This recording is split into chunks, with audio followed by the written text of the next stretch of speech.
థ్యాంక్సా? Telugu మ్యాట్రిమోనీకి thanks చెప్పాలి. 26 ఏళ్ల క్రితం ఇదే తెలుగు మ్యాట్రిమోనీ ద్వారానే వేళమ్మకి పెళ్లి చేశాం. పెళ్ళంటేనే తెలుగు మ్యాట్రిమోనీనే. ఏపీఎస్ఆర్టీసీని ప్రైవేటీకరించే కుట్రలకు చంద్రబాబు ప్రభుత్వం మరింత పదును పెడుతుంది. ఆర్టీసీ ఆర్థిక మూలాలపై దెబ్బతీసే రీతిలో ఈ బస్సుల విధానాన్ని ఖరారు చేస్తుంది. ఈ విధానంతో ప్రైవేటు సంస్థలకు భారీ వెసులుబాట్లు కల్పిస్తూ ఆర్టీసీ ఖజానాపై అదనపు భారం మోపేలా కొత్త కుట్రకు సిద్ధమవుతోంది. ఆర్టీసీ నిర్వహిస్తున్న డీజిల్ బస్సుల స్థానంలో ప్రవేశపెట్టే ఈ బస్సులను నిర్వహించే ప్రైవేటు సంస్థలకు కిలోమీటర్కు ₹74.50 చొప్పున చెల్లించాలని చంద్రబాబు ప్రభుత్వం సూత్రప్రాయంగా నిర్ణయించింది. ఇందులో కేంద్ర ప్రభుత్వం కిలోమీటర్కు ₹24.50 చెల్లిస్తూ ఉండగా మిగిలిన ₹50ను ఆర్టీసీయే భరించాల్సి ఉంటుంది. అంతేకాదు ప్రైవేటు సంస్థలకు చెల్లించే ఈ ధరను ప్రతి 6 నెలలకు ఒకసారి పెంచుకునే అవకాశం కూడా కల్పిస్తోంది. ధరల పెంపుదల విషయంలో పూర్తి వెసులుబాటును ప్రైవేటు సంస్థలకే కల్పిస్తోంది కూటమి సర్కార్.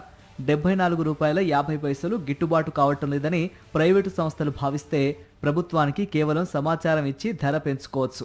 ఆ విధంగా 6 నెలలకు ఒకసారి సమీక్షించి ధర పెంపుదలను ప్రతిపాదించవచ్చు. అంటే ప్రైవేటు సంస్థలకు కిలోమీటర్కు చెల్లించే ధరను ప్రతి 6 నెలలకు ఒకసారి పెంచేందుకు ప్రభుత్వం ముందుగానే మార్గం సుగమం చేసింది. అయితే కేంద్ర ప్రభుత్వం మాత్రం తన వాటాను పెంచదు. పెరిగిన మొత్తం భారాన్ని పూర్తిగా ఆర్టీసీయే భరించాల్సి ఉంటుంది. ప్రస్తుతం ప్రైవేటు వ్యక్తుల ద్వారా నిర్వహిస్తున్న డీజిల్ అద్దె బస్సుల కాంట్రాక్ట్ విధానంలో ఇలాంటి నిబంధన లేదు.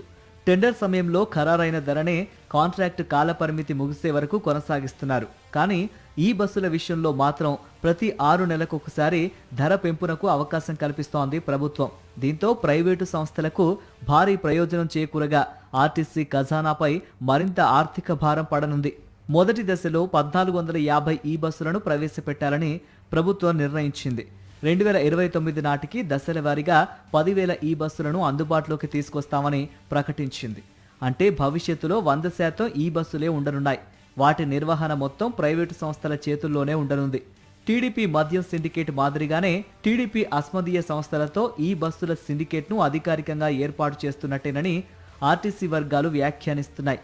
ప్రతి 6 నెలలకు కాంట్రాక్టు ధరలు పెరిగే అవకాశం ఉండడంతో ఆర్టీసీ ఖజానాపై భారం పెరుగుతుందని, ఆర్టీసీ ఆర్థిక మూలాలను పూర్తిగా దెబ్బతీసేలా చంద్రబాబు ప్రభుత్వం పావులు కదుపుతోందని ఆర్టీసీ వర్గాలు ఆందోళన వ్యక్తం చేస్తున్నాయి.